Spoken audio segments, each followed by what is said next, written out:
자, 179페이지 금쟁이 있죠. 금쟁이는 출제가 한 문제인데 거기 박스 안에 법제 33조 금쟁이 타이틀 밑줄 하시고 옆에 누구는 개업 공인 중에서 등 밑줄 나왔네. 이제 개업 공인에서 등 하게 되면 부동산 안에 하고 있는 일하고 있는 사람 모두를 표현하죠. 모두는 다음 각호 밑에 1호부터 9호까지 있죠. 의 행위를 하여서는 아니 된다. 끝이죠. 뒤에 다만이 있나요 없나요? 없으니까 땡땡 예외 없이 금지 적으시고 7가지 9가지 행위에 해당하면 예외 없이 금지된다. 그 말은 예외 없이 처벌된다. 부동산 하시는 분들이 보통 경찰서에 불려가고 검찰청에 불려가는 원인이 지금 보시는 33조 때문에 그래요. 많이 걸리는 게 3호 보시면 뭐 1, 2월 때 할 건데 3호 사례정여 그 밖에 어떠한 명목으로도 보수실비를 밑줄 초과하여 금품을 받는 행위. 초과하여 금품을 받지 마라. 그 말은 방금 전에 중개업할 때는 일정한 보수를 받아야 한다. 일정한 보수는 법에 정하고 있는 한도 내에서의 보수나 실비를 받아야지. 초과해 받는 것은 예외가 있다 없다. 초과하여 금품을 받는 행위는 예외가 없습니다. 이걸 위반하게 되면 1년 이하 징역 1천만 원 이하 벌금형이에요. 초과해 받는 행위했다면. 사례 명목으로 고맙습니다. 좋은 물건 소개해 줘서 고맙습니다. 수고했습니다. 해도 명목 불문하고 법에서는 한도 초과해 받으면 안 돼요. 그 다음에 두 번째 잘 걸리는 것이 6호입니다. 중개의뢰인과 직접 거래하거나 밑줄. 중개의뢰인 가로. 중개의뢰인과 직접 거래하는 것은 예외 없습니다. 그 말은 매도인이 자기 소유 아파트를 사업 자금이 필요해서 정상 가격이 5억인데 급매물로 4억 5천에 내놨다고. 그러면 부동산에 차도 매도 의뢰인이 내놓은 가격이 정상 가격 이하죠. 개업 공인 중에서는 욕심이 나야 안 나요? 내가 매입해서 팔아도 돈은 남기겠죠. 그래서 매도 중개 의뢰인 가장 중요한 말이 부동산에 차던 손님하고 직접 거래하지 마라. 그 말은 손님이 매도 의뢰인이면 내가 매수인 되어서 손님 물건을 직접 매수하지 말고 매수 의뢰인이 왔는데 매수 의뢰인이 찾고 있는 부동산이 내가 소유하고 있는 부동산 조건과 똑같아요. 그 매수 중개 의뢰인에게 자기 소유 부동산을 팔지 마라. 이렇게. 임대인이 들어오면 임차인 되면 안 되고 임차인 들어오면 임대인 되면 안 되고 그래서 의뢰인과 직접 거래하는 것은 예외가 없다고 나중에 민법 시간에 대리편에 자기 계약 쌍방 대리 금지 배우신다고 그거 좀 배우시면 여기 이해가 쉬워요. 그러면 급매물 나오면 내가 직접 매수하면 안 되니까 다른 사람 와이프나 아버지나 다른 사람 매수인 씨하고 내가 중개하는 것은 관계없는데 내 명의로 직접 매입하거나 내 물건을 직접 손님이 파는 것은 안 된다고. 그럼 손님이 가장 중요한 표현이다. 그 말은 벼룩시장에 광고가 나왔는데 부동산 광고를 안에 보니까 A가 자기 소유 부동산 팔겠다고 광고 냈죠. 개업공인중개사가 평소에 내가 찾고 있는 지역이어서 광고를 보고 A하고 직접 이렇게 만나서 계약했어. 이건 직접 거래입니까? 직접 매매를 했어. 소유자하고. 6호에서 말하는 중개의뢰인과 직접 거래한 거요. 내 부동산에 차던 손님인 사람하고는 직접 거래하면 안 돼요. 그러면 벼룩청이나 교차로처럼 생활정보지에 부동산 광고 낸 소유자는 맞지만 내 가게에 일을 맡긴 손님이 아닌 사람하고는 매매도 관계없다는 겁니다. 그런데 이렇게 매매해도 직접 거래는 아니어서 가능한데 이런 매매를 사고 파는 것을 계속 반복적으로 하면 업이 되겠죠. 그래서 손님하고 매매 결인 대차 계약은 예외가 없지만 손님이 아닌 자와 한건 매매는 가능하다는 겁니다. 매매는 하여도 매매 행위를 계속 반복적으로 영리 목적으로 업으로 해버리면 1호 보세요. 1호 보시면 중개 대상물의 매매를 업으로 하는 행위는 또 금지다. 매매업 행위는 안 된다는 겁니다. 결론은 중개 의뢰인이 아닌 자하고 매매하는 것은 가능한데 그 매매도 뭐로 하면 업으로 하면 걸린다 그 말입니다. 그 다음에 거기 올해 30회 시험까지는 33조에서 금쟁이가 7가지 밖에 없었어요. 30일에 이제 내년 시험에는 밑에 8호 9호 있죠. 붙어서 동그라미 2번에 2항 1, 2, 3, 4 있죠. 넘기시면 5번까지 여기 신설이요. 올해 처음으로 시험 나온다고 8호부터 뒤에 2항 5호까지는 신설 적으시고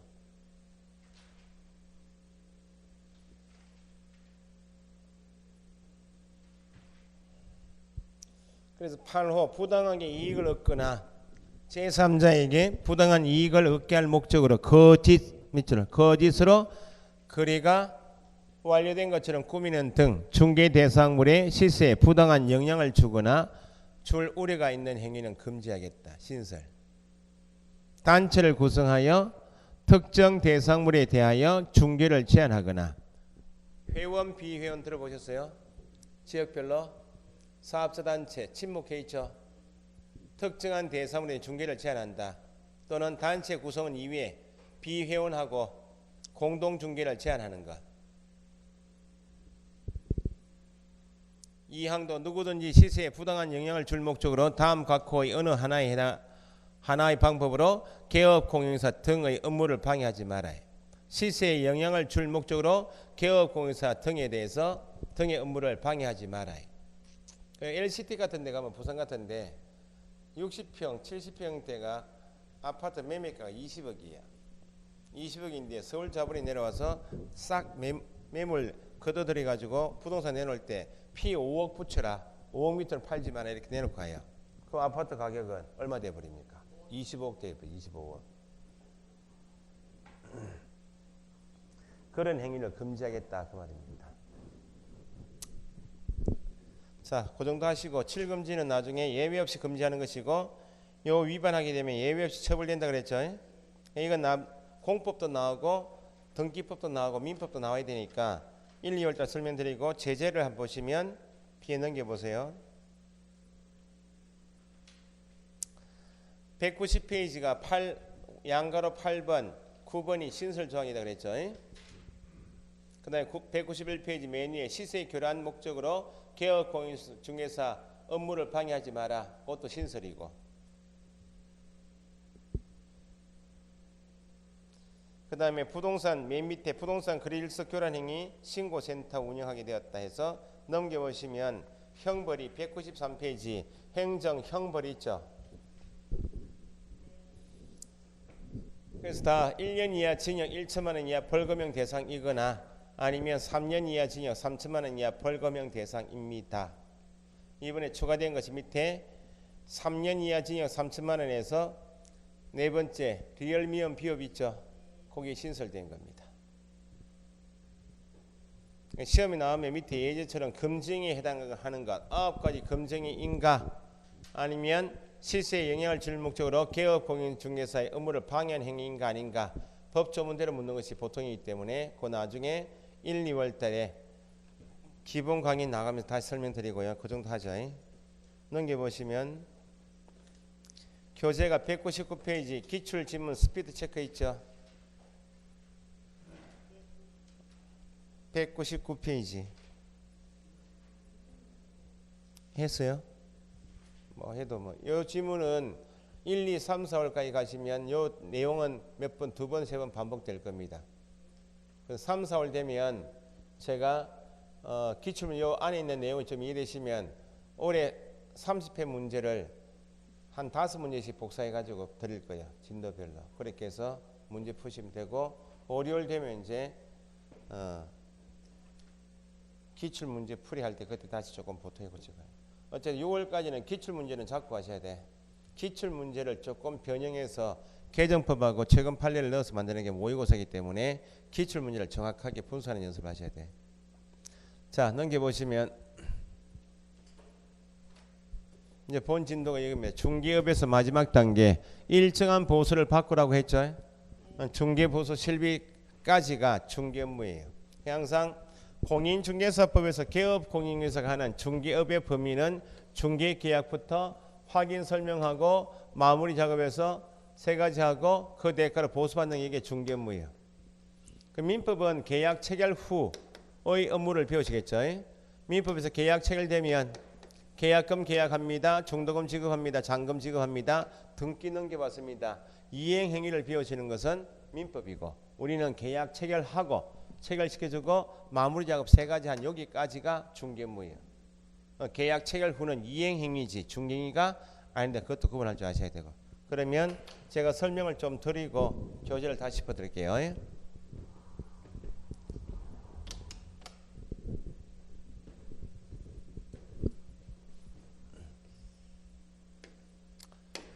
개업 공인중개사가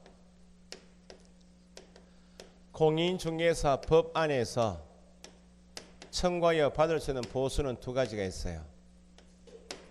계약을 체결시키는 대가가 중개보수이고 계약 체결 관계없이 소요된 비용이 있어요. 실비입니다. 방금 전에 33조 3호에서 중개보수 실비를 초과하여 금품받는 것은 금지한다 했죠. 초과하여 받는 행위에 중개보수만 받아야 되고 실비 받는 것은 초과수수인가? 중개보수에 실비 받는 것은 초과수수이다. 법에서 두 가지를 각각 받을 수 있도록 정해져 있기 때문에 중개보수 한도 내에서 받고 실비 한도를 각각 받는 것은 가능하다는 겁니다. 각각 받은 보수를 따져보니까 한도 초과하여 받으면 실비 한도를 초과하여 받으면 그때는 예외 없이 금정 위반되어서 처벌 대상이고 중개보수와 실비 받는 것은 가능하다. 실비는 출지 비용은 낮은데 이런 겁니다. 울산광역시에 중개사무소가 있는 부동산 찾아와서 부동산 소유자가 상주에 있는 토지 매매해달라고 내놓을 수 있나 없나요? 그러면 중개보수가 조금 될 것 같으면 공을 좀 들여서라도 알겠습니다. 내놓고 가십시오. 매매계약 중개드리겠습니다 했죠. 그럼 상주에 있는 토지는 누가 점유하고 있는지 가봐야 될 거 아니에요. 교통비 듭니까 안 됩니까? 각종 대장이나 등기부처럼 각종 공부 열람 발급 비용이 있죠. 그게 실비예요. 그러면 부동산에 내놓은 중개 대상물에 대하여 권리관계 표시사항 등을 확인할 때 드는 비용이 실비면 그 실비는 누가 부담할 것인가 그걸 물어요. 중개 대상물 내놨습니다. 대장 보고 표시사항을 등기부 보고 권리관계 또는 토지 이용 계획 확인서 보고 용도 지역 확인하고 현장 답사할 때 교통비 들죠. 그건 누가 부담하겠어? 매매계약에서 매도인이 부담하겠나 매수인이? 매수 중개 의뢰인에게는 성실 정확하게 대장 보여주고 등기부 설명 의무가 있기 때문에 권리관계 확인은 매도인이 부담합니다. 부담자가 누구인가 그걸 묻는 것이고 실비는 받을 수 항목이 딱 두 개인데 지금 말씀드린 게 대상물의 권리관계 등의 확인에 드는 비용은 물건 내놓은 사람이 부담한다. 그 한 개 기억하시면 돼. 두 개로 나눠지면 한 개만 한 개 하시면 돼요. 일반적으로 많이 청구해서 받는 것이 중개보수이고 중개보수가 나오면 두 문제까지 나옵니다. 중개보수 계산 문제 한 문제하고 서술형 지문에서 두 문제 나와요. 그러면 중개보수를 청구할 수 있다. 중개보수 받을 수 있다. 그 말은 중개보수 청구권이 있다라고 할 때는 청구권이 권리를 행사하기 위한 요건이 필요하겠죠. 중개보수를 청구한다. 그 말은 지금 배우신 중개계약부터 확인 설명하고 마무리하고 세 가지를 다 했기 때문에 그 대가가 보수 아니야? 그러면 중개보수를 청구한다는 말은 지금까지 배우신 중개계약을 했고 본격적으로 확인 설명을 하는 것처럼 중개행위를 하였고 개업공인서 본인의 중개행위로 인하여 결과 중개가 완성되면 당사자 쌍방을 앉혀놓고 마무리 작업 몇 가지? 세 가지 하고 그 대가가 중개보수다 그 말입니다. 중개보수를 청구할 수 있다는 말은 요 세 가지가 끝났기 때문에 보수 청구한다는 겁니다. 중개계약을 할 때 중개계약은 구두계약도 계약이다. 잔치집에 가면서 중개계약하고 간다 그랬죠. 잔치집에 101동 1501호 아주머니가 잔치집에 가면서 아파트 팔 목적으로 소장 가게에 직접 들어가지도 않고 잔치집에 가면서 출입문 나가는데 저기 상가 아파트 상가에 부동산하고 소장이 밖에 나와 있네. 근처 가지도 않고 소장님 101동 1501호 잘 부탁해요 이렇게 하면 소장님은 잘 다녀오십시오 사모님. 이게 뭐예요? 중개계약이죠. 101동 1501호 내놓겠습니다 그 말이고 잘 다녀오십시오 그 말은 중개해 드리겠습니다 그 말입니다. 중개계약 했죠? 중개계약은 했지만 얼마 주셔야 됩니다. 얼마 드리겠습니다라고 중개보수 지급에 대해서 약정했어요, 안 했어요? 중개보수 지급 약정을 하지 않아도 개업공인중개사의 중개인으로 인하여 결과 완성이 되면 보수 지급 약정 관계없이 당연히 청구할 수 있다 없다? 이게 중개보수 청구권입니다. 그럼 중개보수 청구를 하려면 당연히 A란 매도 의뢰인이 일반 중개계약을 갑을 병하고 했죠. 갑이 A하고 중개계약했다고 내가 중개해서 결과 계약이 이루어져야 내가 보수 청구하겠죠. 중개계약했지만 다른 부동산 통해서 계약해서 나의 중개인가 원인이 아니고 다른 부동산 통해서 계약이 이루어지면 보수 청구할 수 있다 없다? 없습니다. 아무리 중개계약이 있고 확인 설명했지만 계약이 체결되지 않으면 보수 청구할 수 없으니까 요 세 가지를 갖춰야 보수 청구할 수 있습니다. 그러면 뭐 시험에 이전에 한번 나왔던 것이 보수를 청구할 수 있는 권리는 언제 발생이 되고 언제 행사에서 지급받을 수 있고 어떤 경우에는 권리가 소멸되어서 받지 못하는가 요거 따지는 게 권리 발생 행사 소멸이고 최근 시험 나왔던 게 권리 소멸 여기 시험 나왔어요. 그러면 앞으로 계약서 작성하고 마무리 작업 세 가지 하고 청구할 수 있는 보수 청구권은 중개가 완성된 때 권리가 발생되겠나요? 중개 계약 시 발생될 것인가? 중개 완성 시에 발생된다 해버리면 중개 완성되기 전에는 아무런 권리가 없다는 거 아니야. 식당 가면 육개장 한 그릇 달라고 하면 앉으십시오. 음식 공급 계약했죠. 그러면 앞으로 식대 청구할 수 있죠. 식대 청구할 수 있는 권리는 육개장 한 그릇 주십시오. 앉으십시오 하면 그때 권리가 발생되는 거예요. 권리를 가졌기 때문에 음식을 만들어서 줬죠. 먹고 나갈 때 달라고 돈 받는 거 아니야. 행사에서 지급받는 시기는 끝난 때.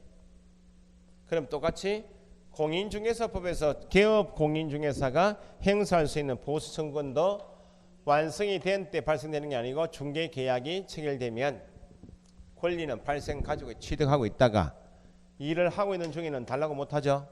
일단 완성이 되면 그때 행사에서 지급받을 수 있다고.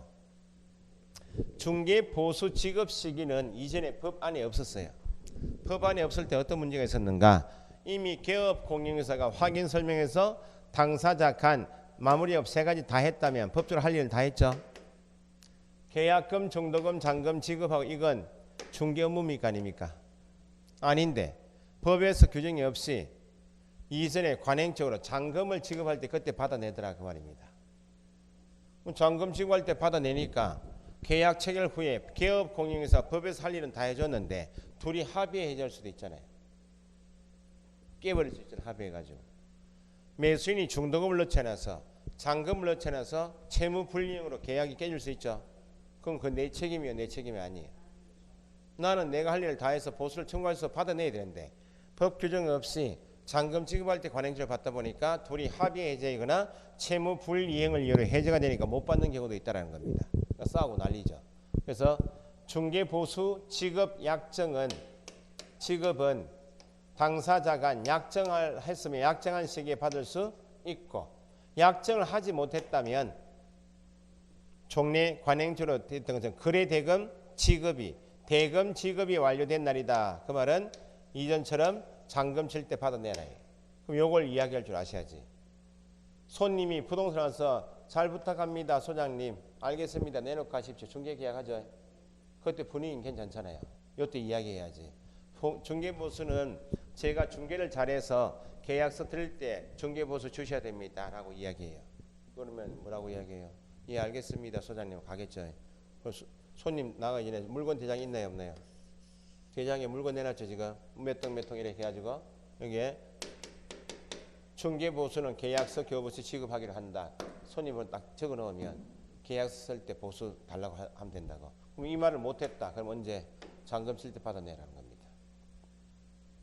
적다고 연습할 내용이 많습니다. 잘 아시겠지만 중개보수는 제가 일을 잘해서 계약서 적어 드릴 때 주셔야 됩니다. 라고 이야기하셔야 돼요. 요즘에는 부동산 들어가시면 출입문 옆에다가 중개보수는 계약서 교부수 지급합니다. 라고 적어놔요. 자, 중개가 완성되어서 권리를 행사할 수 있는데 받을 수 있는데 계약이 체결된 이후에 중개가 완성된 후에 당사자 간 계약이 무효 취소 해제될 수 있나 없나요? 무효 취소 해제될 수 있죠. 그러면 계약이 개업공인중개사의 중개로 계약이 체결된 후에 어떤 사유로 계약이 무효 취소 해제되면 계약이 깨져버리면 받을 수 없겠는가 있겠는가의 기준은 무조건 계약이 무효 취소 해제가 되었다 그래서 받을 수 없다면 안 되고 무효 취소 해제 책임이 개업공인중개사의 고의 또는 과실로 인하여 계약이 무효 취소 해제되면 누구한테 책임이 있으니까 개업공인중개사의 고의 과실이 있다. 귀책 사유가 여기 있으니까 받을 수 없다고. 여기 최근 시험 문제. 그런데 무효 취소 해제는 되었지만 개업공인중개사의 고의 과실 없이 당사자간 합의 해제할 수도 있고 중도금 잔금을 지급하거나 채무 불이행을 이유로 해제될 수가 있다. 해제는 되었지만 개업공인중개사의 고의 과실 때문에 해제됐어요. 당사자 간 사정으로 해제가 되었다. 그 말은 개업공인중개사의 고의 과실이 아닌 사유로 깨지면 받을 수 개업공인중개사의 고의 과실이 아닌 사유로 깨졌다. 받을 수 있다. 그래서 나중에 창업하실 때 중개사무소 이렇게 짤 때요. 앞이 요즘에는 잘 없지만 중개사무소 들어가시면 옛날에 소파가 크게 쭉 눌려 있고 안에 책상이 있잖아요. 소파에서 손님이 앉아가 소파에 앉으면 이렇게 몸이 눕게 돼 있잖아요. 손님들은 굉장히 혐오스러워. 그게 보기 안 좋아. 요즘에는 소파 절대 안 갖다 놔요. 딱 푹신한 의자에도 허리가 딱 서는 거예요. 이렇게 의자처럼 갖다 놔요. 안 갖다 놓는 게 보통이고 조금 가게를 조금 오래 하신 분들은 여기에 출입문이 있으면 여기 책상 같은 게 있고 컴퓨터 책상 있겠죠. 여기에 룸을 하게 만들어. 클로징 룸이라고 만들어요. 나중에 학교론에서 클로징은 계약 마무리 단계 합의가 되고 마무리할 때는 들어오십시오. 얘가 여기 들어가요. 여기 CCTV가 있고 TV가 다 있어.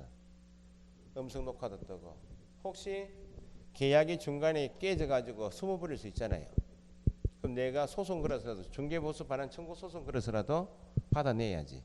계약서도 증거가 있겠지만 둘이 말하다가 합의가 되었어요. 합의가 됐는데 조금 더 생각해 봅시다 해가 가버리는 경우가 있다고. 근데 알고 보니까 둘이 몰래 직접 계약했다고. 내가 중개한 계약 내용대로 받아내야죠. 인과관계 있습니까 없습니까? 계약 체결되었죠. 나의 중개이기 때문에 체결되었죠. 계약서는 내가 못 써줘도 둘이가 몰래 계약해서 계약서를 못 써줬는데 나한테 책임이 있어요 없어요? 쥐가 너를 배제하고 둘이 몰래 썼으니까 그러면 증거라도 남겨야 될 거 아니야. 그래서 클로징 룸 해가 한 개 만들어요. 저녁에 한 번씩 소장들이 뭐 분이 좋잡는데 그 안에 술도 먹기도 하지만 어쨌든 계약서 룸입니다. 저기 쓰는 룸이. 자, 거기 보시면 뭐 계약 중개보수 청구권은 시험에 출제 비용은 낮은 편인데 지문이 한 개 정도 나온다 보면 지금 말씀드린 게 200페이지 중개보수에서 맨 밑에 저기 양가로 1번에 중개보수의 당연성이 있나요? 첫째 줄이 기본입니다. 개업공인중개사는 중개 업무에 관하여 의뢰인으로부터 소정의 보수를 받는다. 그럼 중개업무를 했기 때문에 당연히 법에 정한 소정의 보수를 받는다 원칙이죠. 두 번째 줄 이러한 중개 보수는 그 다음 밑줄 해보세요. 중개계약 체결 시에 그 지급 보수 지급에 관한 약정을 하지 않았더라도까지 중개계약할 때 보수 지급 약정을 한 때만 청구할 수 있다. 약정을 하지 않았더라도 밑줄 하셨죠? 같은 말 한 개 적어보세요. 보수 지급 약정을 하지 않았더라도 같은 말 중개계약서에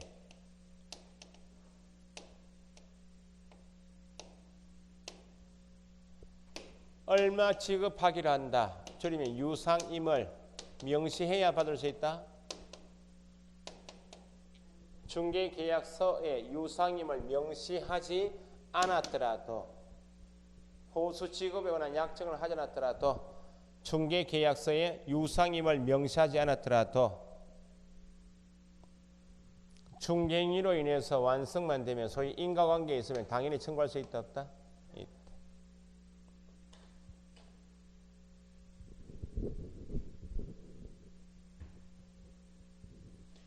자, 그 다음에 02번의 옆에 페이지 중개보수 청구권이 있죠.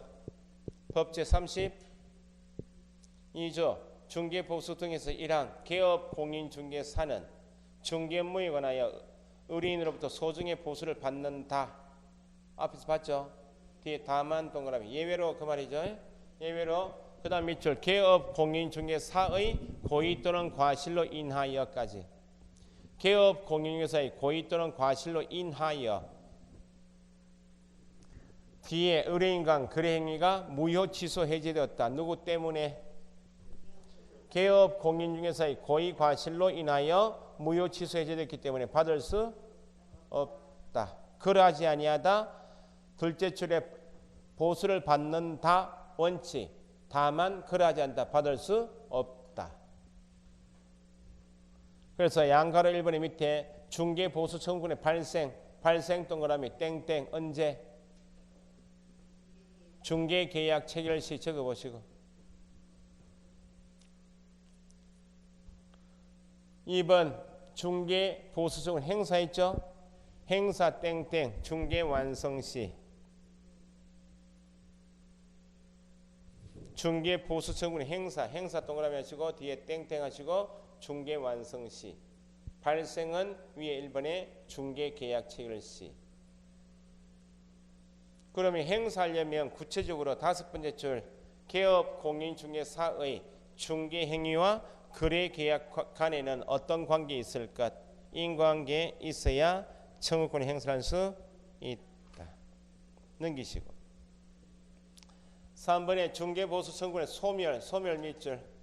소멸은 방금 전에 읽으셨듯이 누구의 고의 과실로? 개업 공인중개사의 고의 또는 과실로 인하여 나면 개업 공인중개사의 책임이 있으니까 받을 수 없다.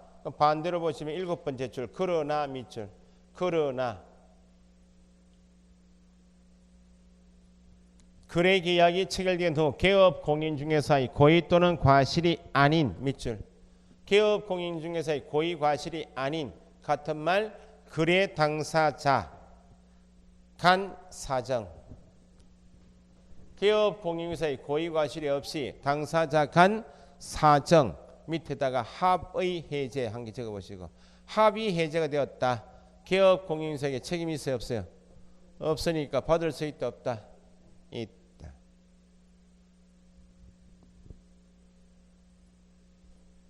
행사할 수 있다. 그 정도 보시고 거기에서는 중개계약 시에 보수지급 약정을 하잖아도 유상임을 명시하잖아도 청구할 수 있다고 한 개. 두 번째 인관계 있어야 한다. 두 번째. 세 번째 개업 공인중개사의 고의 과실로 인하여 무효 취소 해제하면 받을 수 없다. 그럼 실무 가시면 부동산 소장한 일 때문에 계약이 무효 취소 해제되는 경우가 많겠나요 적겠나요? 거의 없습니다. 무효 취소 해제는 민법에서 무효 사유, 취소 사유가 개업 공인사 때문에 있어서 사기 강박 이런 거 103조. 그런데 뭐 예를 들면 민법 시간에 제한 능력자 들어보셨어요? 미성년자, 피한정 후견인, 피성년 후견인 있죠. 피성년 후견인은 밖에 모양 멀쩡해요. 보통 병원에 있다고. 병원인데 비가 오는 날 정신이 살짝 돌아올 수 있나 없나요? 있죠. 365일 정신 나간 거 아니죠? 어떤 사람 알아보고 이렇게 또 하잖아요. 그래 정신 돌아왔는데 이게 안 되겠다. 정신 내가 없어가지고 이참에 재산 정리하자고 밖에 나왔어요. 부동산 찾아왔죠. 사람이 멀쩡하잖아. 양복 입고 와가지고 부동산 좀 정리 좀 하러 왔습니다. 어디 이제 물건 이제 쭉 이야기하겠죠. 계약서 쓰고 할 때까지는 멀쩡했어요. 근데 계약 체결 후에 보니까 가족들이 와가지고 막 난리가 아닌 거예요. 부동산 와가지고 정신없는 사람 데리고 계약 썼냐고. 그걸 내가 압니까 몰라요. 모르죠. 알아보니까 피성년 후견인이야. 정신적 제약으로 인하여 사물을 처리할 능력이 지속적으로 결여되어 있는 사람이 단독으로 매매한 것은 취소입니다. 그러면 개업 공인중개사를 통해서 계약이 이루어졌는데 피성년 후견인 사실은 우리가 확인해서 설명해야죠. 확인을 하지 못한 확인을 소홀히 한 과실이 있나요 없나요? 있죠. 그때 취소가 됐죠. 이런 경우에는 우리가 보수 못 받는다는 겁니다. 이런 극히 제한적인 경우 빼고는 고의 과실 때문에 손해배상 책임은 빈번하게 나올 수 있지만 계약이 깨지는 경우가 거의 없어서 보수는 청구할 수 있다는 거예요. 질문 가십니다. 보통 시험에 나오는 것이 이제 203페이지부터 시험에 주로 나오는 내용이에요. 203페이지부터 주로 나오는 내용의 목차가 이렇습니다. 중개 보수를 청구한단 말은 중개 대상물 5가지에 대하여 중개 계약을 하고 계약서 써줬기 때문에 그 대가가 중개 보수죠. 그럼 중개 대상물 종류는 몇 가지인데요? 5가지가 있죠.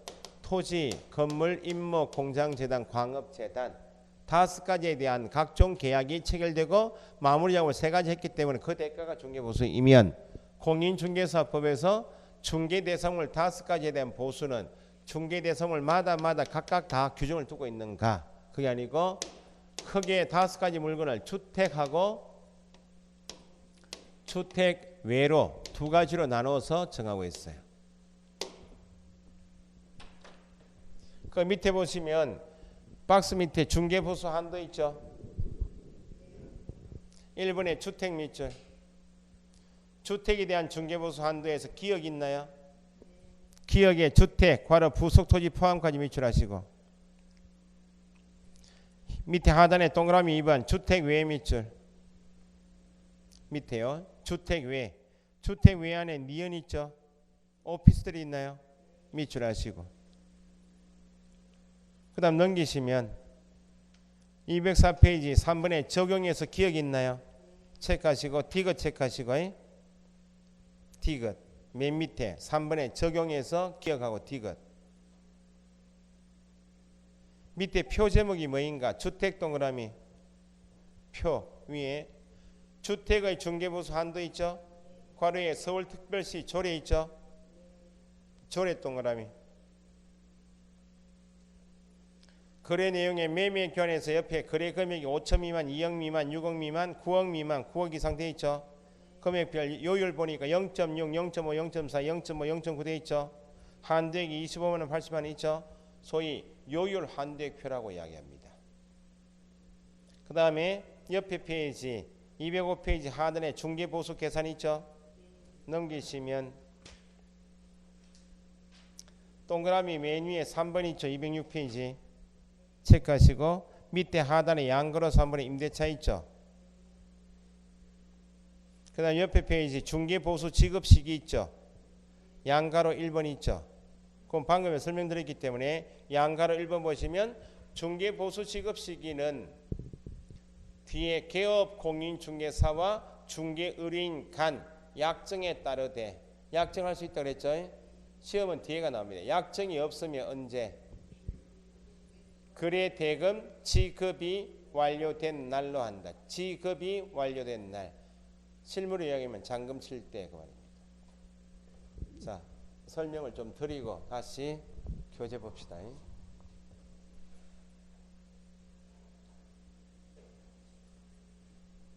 물컵 한 개 가져오셔야 되겠다. 강의실에 건조하지 않습니까? 걱정 안 해도 되겠습니까?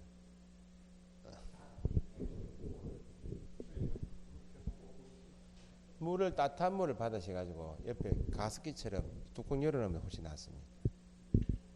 그래 쉬는 시간에 좀 식은 물도 좀 드셔야 되고 많이. 이게 감기가 잘 걸린다는 겁니다. 목감기 걸리면 잘하고 계신 거예요.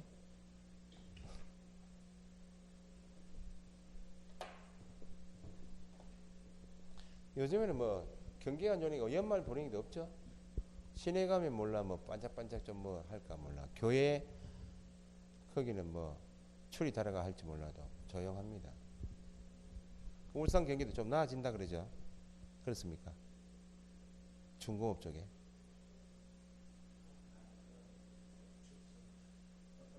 그래도 일하시는 분들이 많이 들어왔다던데요.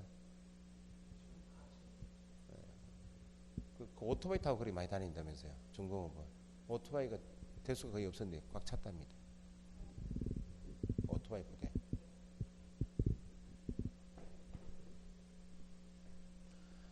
자, 중개대상물 5가지에 대한 중개보수는 크게 물건을 뭐하고 뭐로? 주택과 주택 외로 구분합니다 할 때 주택 안에 주택이 있는 부속 토지 대지 있나요?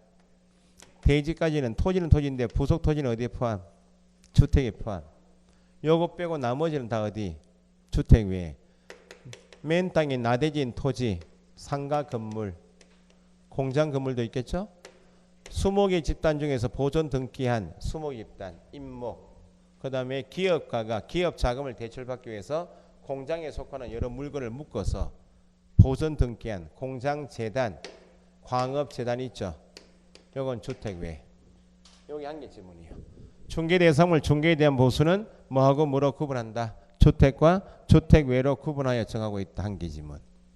두 번째 가니까 주택인가 아닌가 불문하고 5가지 물건 전체에 대한 공통 규정을 보니까 국토교통부령이 정한다. 국토교통부령은 다시 1월 달에 공인중개사법이 달 때 공인중개사법 안에는 3개가 포함되어 있어요. 국회에서 만드는 공인중개사 법률이 있고 법률을 이 정하는 기본 범위 안에서 구체적으로 이 법률을 시행하기 위해서 하위에 명령을 두는데 공인중개사법 시행령이 있고 공인중개사법률 시행규칙 이 3가지가 공인중개사법이에요.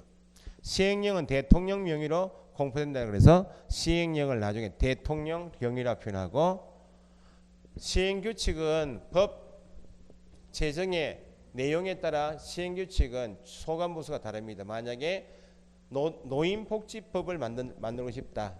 노인복지법률. 그럼 복지는 주무관청이 보건복지관이야. 그 노인복지법률 시행규칙은 보건복지부령이에요. 공인중개사법은 부동산 중개업에 관한 내용을 담겠다 것이 공인중개사법이기 때문에 부동산에 관한 소관부서가 국토교통부이기 때문에 공인중개사법 시행규칙을 달리 표현하면 국토교통부령입니다. 그러면 주택이든지 아니든지 5가지 물건에 대한 공통은 어디에서 정하고 국토교통부령인 공인중개사법 시행규칙에서 정합니다. 이건 공통. 차이점 보니까 주택은 국토교통부령이 정하는 범위 안에서 구체적인 내용은 특별시, 광역시, 도의 조례로 정한다. 조례가 있다고 주택은. 근데 주택 외에 가보니까 주택과는 달리 주택 외의 중개 대상물 중개에 대한 보수는 국토교통부령으로 정한다. 끝이지. 주택처럼 특별시, 광역시, 도의 조례로 정한단 말이 없어요. 연결형이기 때문에 주택 외에 넣고 조례로 정한다면 X. 주택에 넣고 조례로 정한다 O. 그럼 조례로 정한다 그 말은 방금 전에 표를 보셨듯이 구체적으로 매매 교환하고 임대차로 구분해 놓고 거래 금액이 5천 미만이면 0.6, 2억 미만이면 0.4, 6억 미만이면 0. 2억 미만이면 0.5, 6억 미만이면 0.4, 9억 미만이면 0.5처럼 구체적으로 거래 금액별 요율하고 받을 수 있는 25만 원 한도액을 정하는 요율 한도액표가 있다는 겁니다. 조례로 정한다는 말은 요율 한도액표를 정해라 그 말입니다. 그래서 주택에 대한 중개보수 계산 문제 나오면 방금 전에 보셨던 그 표가 시험지에 나와요. 표를 보고 계산하는 게 주택에 대한 문제입니다. 그런데 주택 외에는 조례가 있다 없다? 조례가 없으니까 방금 전에 보셨던 요율 한도액표가 없다는 겁니다. 그러면 공통규정이 국토교통부령에서 주택하고 주택 외에 대한 공통규정은 여기 정한다 그랬죠. 그럼 주택이든지 아니든지 계약이 이루어지면 중개보수는 한 사람으로부터만 받아냅니까? 각각 받아요. 중개보수는 거래 당사자 쌍방으로부터 각각 받는 것이 중개보수인데 국토교통부령에 가니까 주택의 경우는 나눠요. 주택에 대해서 매매 계약이 체결되었거나 교환 계약이 체결된 경우 매매 계약은 매매 대금 받고 소유권 넘어가죠. 교환 계약은 전원주택하고 아파트하고 바꾸자 이게 교환 계약이야. 소유권 넘어가는 계약이 매매 교환 계약이죠. 이때 매매 대금이 있나요 없나요? 거래 금액이 1,000분의 9니까 0.9% 이내로 하고 주택이면 매매 교환처럼 소유권 넘어가는 거 하고 소유권하고 관계없이 임대차 계약, 전세권 설정 계약 있죠? 이면 보증금이 거래 금액의 1,000분의 8, 0.8% 이내로 한다 해서 주택은 매매 교환 임대차로 나누어서 정하고 있는데 주택 외에 와보니까 이런 물건에 대해서는 조례가 일단 없고 이런 물건에 대해서 계약의 종류를 구분하지 않고 매매 계약이든지 교환 계약이든지 임대차 계약이든지 계약의 종류 구분 없이 요율은 한 개밖에 없더라고. 거래 금액에 상가 매매, 토지 매매, 상가 임대차 나오면 매매든지 교환 임대차 구분 없이 거래 금액의 1,000분의 9, 0.9%밖에 없더라고. 그러면 중개보수는 주택이든지 아니든지 매도 매수인 각각 받는 것이 원칙이죠. 원칙인데 지금 적어드린 이 0.9, 0.8, 0.9는 쌍방이 합산하여 부담하는 것이 0.9, 0.8, 0.9인가 아니면 당사자 중 일방으로부터 받을 수 있는 한도를 정해놓은 것인가. 0.9, 0.8, 0.9는 쌍방이 합산하여 부담하는 것이 아니고 당사자 중 일방이 부담하는 한도를 0.9, 0.8, 0.9로 정해놓고 그 범위 내에서 매도인, 매수인에게 각각 청구하는 것이 중개보수라고. 그러면 나중에 중개보수 계산 문제에서 시험 지문에 0.9, 0.8, 0.7, 0.6 주어지면 이건 누가 부담하는 거야? 일방이 부담하는 걸 일단 계산해 놓고 만약에 120만 원 계산되었다. 이건 누가 부담한다고요? 일방이 부담하는 120만 원 계산해 놓고 문제 올라가 보니까 거래 당사자로부터 받을 수 있는 총액 물으면 120만 원 곱하기 2에서 240만 원. 120만 원 구해놓고 문제 보니까 매도인으로부터 하면 일방이죠. 그냥 120만 원. 그래서 중개보수 계산 문제는 쌍방이 합산해서 부담하는 계산해놓고 2분을 나누는 게 아니고 일방이 부담하는 계산해놓고 그다음 총액 물으면 곱하기 매도인 또는 매수인 나오면 그냥 일방 이렇게 계산하는 거예요. 여기에서 일방이 0.8 나오는 것은 물건이 주택이고 어떤 계약인 때? 주택 임대차인 때만 일방이 0.8 쌍방 합산하면 최대 얼마? 1.0.8 쌍방 합산의 최대 1.6은 주택이고 어떤 계약인 때? 임대차. 상가 임대차는 일방이 얼마? 0.9. 요 범위 내에서 국토교통부의 영역이 정하는 0.9, 0.8 이내에서 조례로 정한다. 그 말은 구체적으로 뭘 정하라고? 요율 한도액표를 정해놓고 주택에 대해서 계약이 이루어지면 개업 공유인사는 지가 합의해서 마음대로 받는 게 아니고 요율 한도액표들을 받으라 그 말입니다. 근데 주택 외에는 이런 요율 한도액표가 있다 없다? 없으니까 0.9 기억하셔야 돼. 상가 임대차 계약, 토지 매매 계약할 때 최고 한도액은 하면 몇 프로? 상가 토지 최고 한도액 0.9%. 범위 내에서 의뢰인과 개업 공유인 중에서 서로 합의하여 결정해요. 그래서 이것도 시험 공부를 하시기 전에는 모를 때는 상가 구하러 가거나 토지 구하러 갈 때 소장이 이렇게 이야기하죠. 토지 상가는 제가 전문인데 일단 이야기해놓고 잘 아시겠지만 토지나 상가는 주택 아파트처럼 주택과는 달라서 제가 계약서를 교부하면 0.9%에 주셔야 됩니다. 이렇게 이야기해요. 소장이. 0.9%를 반드시 받을 권리가 있어 없어요? 없다는 겁니다. 협의사항입니다. 그럼 일단 소장은 손님한테 주택과는 달리 토지나 상가는 0.9% 주셔야 됩니다. 라고 일단 던져봐요. 그럼 우리 공부하기 전이면 뭐라고 이야기했어요? 이해하고 0.9% 줄 수밖에 없잖아요. 근데 공부하고 내년에 정을 따고 창업하시기 위해서 상가 구하러 가겠죠. 그러면 소장이 또 우리한테 뭐라고 이야기해요? 주택과는 달라서 0.9% 주셔야 되면 우리 공부했어요 안 했어요? 합의상이죠. 0.6% 드릴게요 소장님. 이렇게 하면 이 사람 공부한 사람이구나. 알겠습니다. 그냥 끝이에요. 주택과 주택 외로 구분하는데 주택은 0.9 이내에서 협의사항인데 전체 주택 외는 원칙 0.9% 이내인데 최근 개정법에서 주택 외인데 매매 계약, 교환 계약이면 0.5%만 받아야 되는 것이 있고 임대차 등이면 0.4%만 받아야 되는 주택 외가 있어요.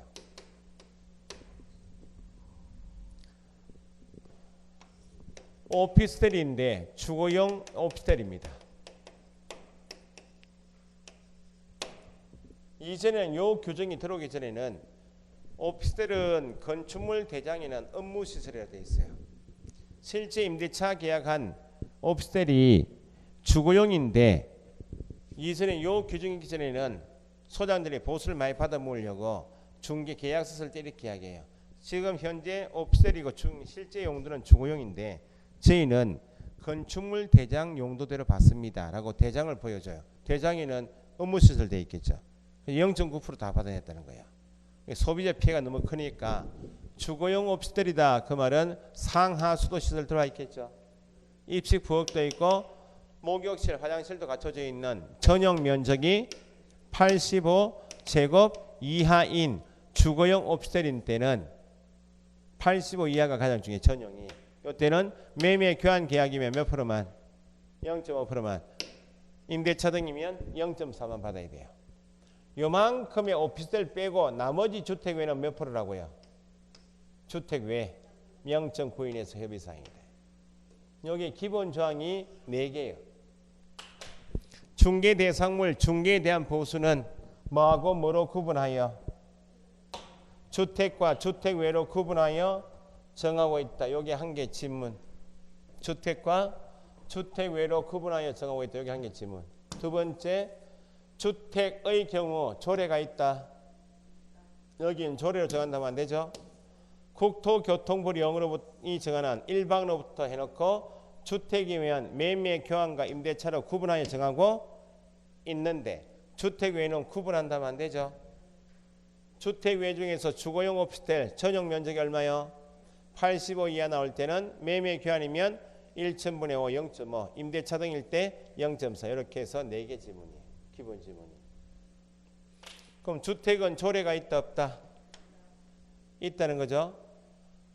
울산광역시에 중개사무소를 두고 있는 공인중개사인 개업공인중개사의 업무지역은 전국이죠. 부산광역시에 소재하는 아파트에 대하여 매매계약이 체결되었다. 그럼 아파트니까 주택이죠. 조례 보고 계산해야 되죠. 사무소 소재지는 울산광역시 조례일 것이고 아파트인 주택 소재지는 부산광역시여서 사무소 소재지하고 주택 소재지가 다르죠. 그 어디 조례 기준에 따라 받을 것인가?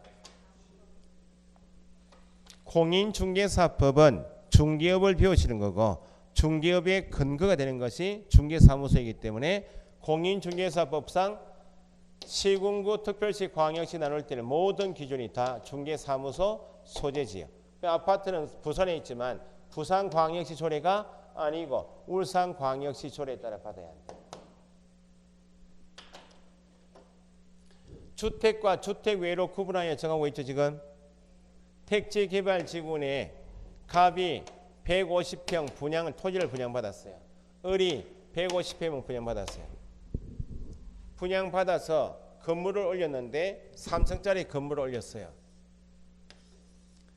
3층의 주택, 2층의 주택, 1층이면 상가 이런 건물이 있고 3층만 주택, 2층도 상가, 1층도 상가인 건물도 있겠죠. 단독 소유입니다. 그럼 이 건물을 통으로 매매 계약을 하게 되면 통으로 매매하게 되면 이 건물 전체를 주택으로 할 것인가 주택 외로 할 것인가 주택으로 계산할 것인가 주택 외로 계산할 것인가 결정해서 중개보수 계산하라고.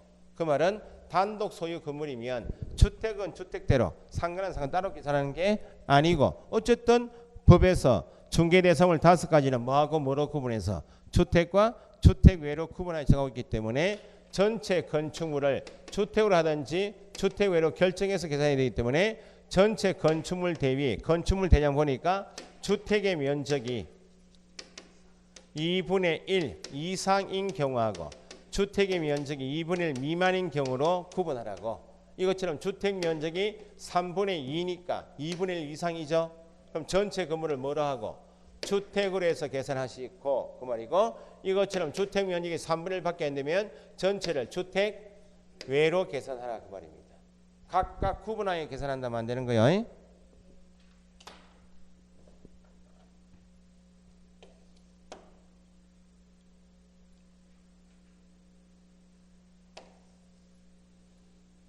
넥스 주택에 대하여 매도인 갑하고 매수인 을 간에 개업 공인중개사 A가 중개해서 매매 계약이 한 건 체결되었어요. 매매 계약한 매도인의 목적이 이사갈 목적이 아니고 돈이 필요해서 팔았다고 집에 계속 살 목적으로 그 말이고 매수인은 여기 매매 계약에서 입주 목적이 아니고 투자 목적이에요. 그래서 갑 매도인 을 매수인 간의 매매 계약 동시에 계속 살 목적으로 을 매수인하고 갑 매도인 간의 임대차 계약이 동시에 이루어졌어요. 그 매매 계약과 임대차 계약이 동시에 이루어진 물건이 같죠? 사람도 같죠? 이때는 이전에 요 규정이 없을 때는 매매권 받고 임대차권 각각 받았다고. 그 조건이 물건이 같아야 되고 사람이 매도인이자 임차인, 매수인이자 임대인 사람이 같아야 되고 동시에 이루어지면 뭐만 받는가? 매매권만 받아야 된다. 각각 받는다, 합산한다 이렇게 하면 안 된다고. 변형이 되면 X주택에 대해서는 A가 을하고 매매 계약하고 팔고 이사 갔어요. 그럼 이 사람이 입주 목적이면 들어가면 되는데 투자 목적이면 부동산에서 세입세까지 구해주는 조건으로 중개하죠. 그러면 병하고 X주택 같은 물건에 대해서 임대차 계약이 을하고 병하고 임대차 계약이 체결되었어요. 물건은 같지만 사람은 같아야 달라요. 매매 계약은 갑, 을, 임대차는 을, 병이죠. 보수 계산할 때 팔고 나간 매도인에게 매매권 받으면 되고 들어온 임차인에게 임대차권 받으면 되지만 중간에 매매 계약도 하고 임대차 계약한 매수인이자 임대인에게는 사람이 다르니까 매매권하고 임대차권을 각각 받을 수 있다. 시험에 그래도 나오는 것이 임대차가 시험에 나오는 표현이에요. 임대차가. 임대차 여기까지 하고 쉬었다겠습니다. 임대차 계약이 체결되면 그 물건이 주택인가 아닌가 구분 없이 5가지에 대하여 토지하고 상가 구분 없이 임대차 계약이면 보증금 월전세 들어보셨죠? 보증금만 있고 월세 없으면 보증금이 1억이다. 그럼 1억 가지고 계산하는 겁니다.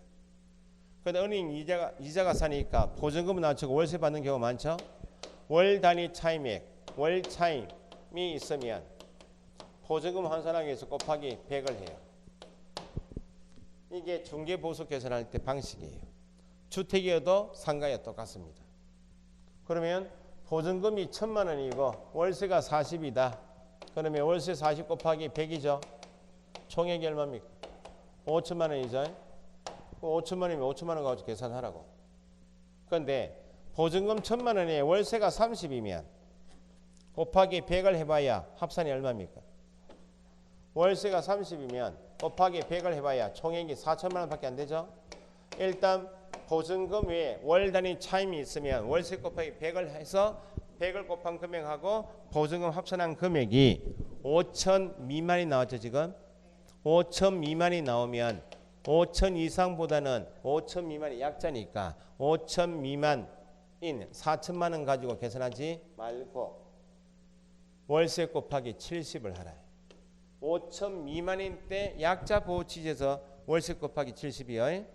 그러면 1,000만 원에다가 월세 30이면 4천만 원 가지고 계산하면 안 되고 70이니까 총액이 얼마? 3,100만 원 가지고 계산해야지 4천만 원 가지고 계산하면 안 된다는 겁니다. 상가 보증금 1억 원에 월세가 100이다. 곱하기 100이죠. 총액이 얼마? 2억. 2억. 최고 한도에 가면 몇 프로? 상가 0.9%. 2억 곱하기 0.9. 일방이 180만 원. 각각 받으면 총액이 360만 원. 아시겠죠? 여기에 중개보수 계산 문제. 조금 쉬셨다가 요거 중개보수 교재 확인하고 뒤에 제재 내용을 확인하고 마치도록 하죠. 쉬었다 하겠습니다.